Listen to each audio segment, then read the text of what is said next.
चंद्रपूर महापालिकेच्या महापौर पदाच्या आरक्षणावरून निर्माण झालेल्या वादावर भाजपचे ज्येष्ठ नेते तथा माजी मंत्री सुधीर मुनगंटीवार यांनी ठाकरे सेनेच्या आक्षेपाला ठाम शब्दांत फेटाळून लावले आहे.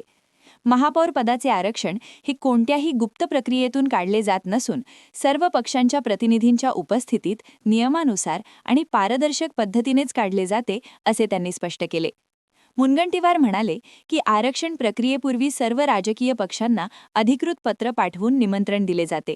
आरक्षणाची मर्यादा, शासनाचे धोरण आणि लागू असलेल्या नियमांच्या चौकटीतच ही प्रक्रिया पार पाडली जाते.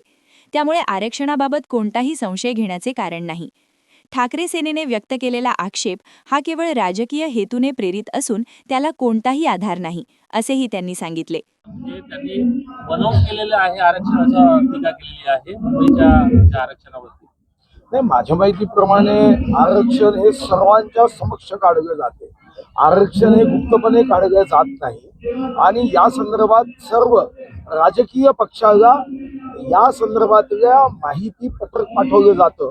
आपण तिथं उपस्थित राहावं असं निमंत्रण दिलं जातं. मग असा आक्षेप येण्याचं कारण काय की कोणता महापौर? शेवटी आरक्षणाची मर्यादा, आरक्षणाच्या संदर्भातलं धोरण, आरक्षणाच्या संदर्भातले नीती नियम यावर आरक्षण ठरतं. आणि आरक्षण कोणतेही असू द्या ना, शेवटी एकटा व्यक्ती कधीच महापौर होत नाही, त्याच्या मागे पूर्ण शक्ती असते.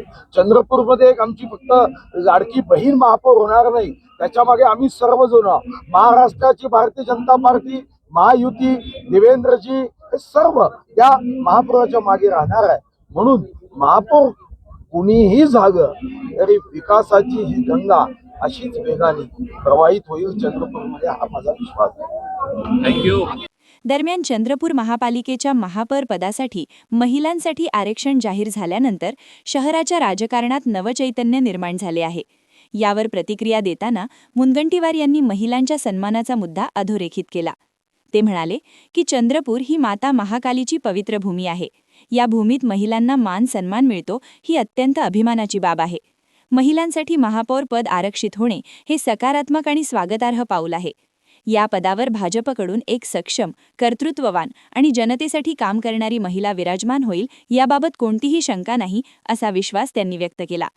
महापौर पदाच्या आरक्षणावरून सुरू झालेल्या राजकीय आरोप प्रत्यारोपांदरम्यान भाजपने पारदर्शकता आणि नियमबद्धतेचा मुद्दा ठामपणे मांडल्याने आता पुढील राजकीय हालचालींकडे सर्वांचे लक्ष लागले आहे.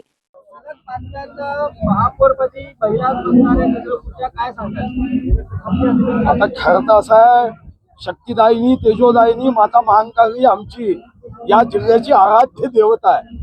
तर महिलांचा सन्मान होत पुन्हा एकदा ओबीसी महिला निघाली तर आनंद आहे. मला विश्वास आहे की भारतीय जनता पार्टीबद्दल आम्ही जेव्हा कार्यकर्ते म्हणून काम करायचो तेव्हा आमचा नारा असायचा, भाजपा की क्या तयारी, बच्चा बच्चा अटल बिहारी.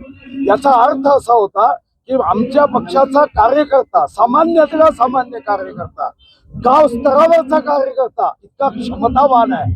जनसेवा करताना तो हृदयापासून, अंतःकरणापासून जनसेवा करतो. मला विश्वास आहे की महापौरपदी भारतीय जनता पार्टीची महिला सक्षम नारी या चंद्रपूर महानगराच्या विकासासाठी महापौर बनेल, याबद्दल माझ्या मनात शंका नाही. क्या आप भी चाहते हैं जटिल रोगों पर विशेष रूप से आयुर्वेदिक उपचार? तो मिलिए 77 वर्षों से आयुर्वेद सेवा में लगी हुई शिवशंकर आयुर्वेदिक एजेंसी, अनुभवी वैद्य डॉक्टर, सभी प्रसिद्ध कंपनियों की दवाइयाँ और सभी प्रकार की जड़ी बूटियों और रोग प्रतिकारक शक्ति बढ़ाने के लिए कई प्रकार की दवाइयाँ प्राप्त करने का एकमात्र विश्वसनीय स्थान. हमारे यहाँ सभी प्रतिष्ठित कंपनियों की दवाइयाँ उपलब्ध है. समय सुबह 10 बजे से रात 9 बजे तक. तो फिर इंतजार किस बात का? महाजन मार्केट के पास, टेम्पल बाजार रोड, सीताबर्डी, नागपुर. 8605245080 9112079000.